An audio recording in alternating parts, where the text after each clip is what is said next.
niin uudelleen. Nyt olemme edelleen näiden kilpailujen viimeiseen henkilökohtaiseen erään. Ja siinä työrata järjestyy radalla 1 Herman Viipulse.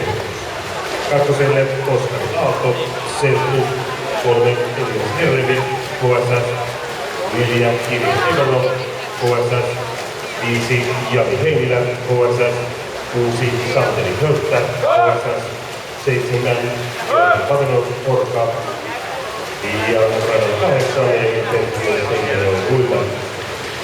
Ja tässä kuudennessa erässä ensimmäinen käännökseen meni Koskelle 27-16. Ja Henri lähestyy pikkuhiljaa puolimatkaa. Henrille toinen pinsta 30-80.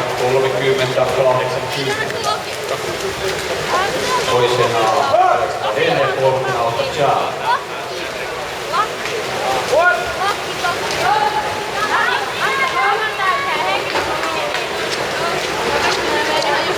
Tilastoissa tässä erässä mennään keskiratojen 2.04 ja 2.16 välissä.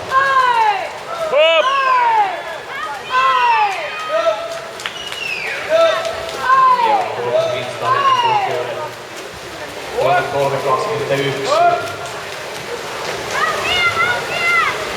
Ja viimeisestä erässä Herman 2, Oskari 3, Elias 4, Kiri 5, Jami 6, Santeri 7, Georgi ja 8.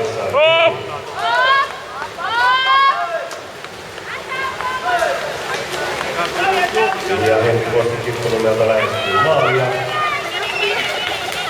Ja Henri voittoa 2.